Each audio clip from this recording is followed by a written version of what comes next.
So ఫైనల్గా ఒక question అడగాలనుకుంటున్నా. So next songs ఏ హీరోతో చేయాలనుకుంటున్నారు? మొత్తం రామరాతుడితో చేస్తారా? మాలాంటిలను పట్టించుకోవచ్చు కదా, మేము పనికి రామంటారా? లేదండి, డెఫినెట్గా చేస్తాను, అందరితో చేస్తానండి. Okay. టాలెంట్ ఉంటే చాలు. కాదు, నేను ఫోక్ సాంగ్ హీరోగా పనికి వస్తాను. మీరు బ్రహ్మాండం మనకి వస్తుందండి. అసలు మీరే 6 feet ఉన్నారు. ఓకే, ఓకే, మంచి పర్సనాలిటీ. కానీ డాన్స్ రాదుగా నాకు. చేపిద్దామండి, ప్రాక్టీస్ చేపిద్దాం. ఏముంది, జస్ట్ జోక్ చేసిన అంతే. సో కొత్త వాళ్ళకి కూడా మీరు ఛాన్స్ ఇవ్వాలి. Definitely. చాలా మంది రైటర్స్ వీళ్ళు చాలా మంది ఉన్నారు, అంటే అవకాశాల కోసం ఎదురు చూస్తున్న వాళ్ళు.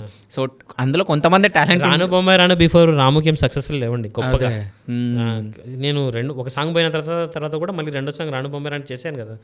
నేను అట్లా ఏం లేదండి. అంటే ఇట్లా సపోర్ట్ చేసే వాళ్ళు కూడా ఉంటే Yeah. వీళ్ళకి కూడా కొంచెం బూస్టప్ వస్తుంది, అంటే చేసే వాళ్ళకు. కంటెంట్ బాగుంటే, సాంగ్ బాగుంది అనిపిస్తే అది కొత్త వాళ్ళైనా పర్లేదు, పాత వాళ్ళైనా పర్లేదండి, నేనైతే డెఫినెట్గా చేస్తాను వాళ్ళతో. సో అంటే మీలాంటి ప్రొడ్యూసర్స్ ఉండాలి, రావాలని చెప్పేసి నా మనస్ఫూర్తిగా శివ స్టూడియోస్ త్రూ కోరుకుంటున్నా. అదేవిధంగా నెక్స్ట్ మీరు ఏమేమి చేస్తారో అవన్నీ సూపర్ హిట్ అయిపోయి మొత్తం ప్రపంచం మొత్తం ఊపాలని చెప్పేసి నా మనస్ఫూర్తిగా కోరుకుంటున్నా brother. Yeah. So thank you so much. Finally నేను కూడా ఒకటి చెప్పాలనుకున్నాను, అంటే శివ స్టూడియోస్కి మా శివ గారు, మా బ్రదర్, అసలు ఇంత ఎంగేజ్లో ఇంత పెద్ద ఛానల్, ఇంత సెటప్, ఇదంతా మీరు చాలా ఇన్స్పిరేషన్గా ఉన్నారండి.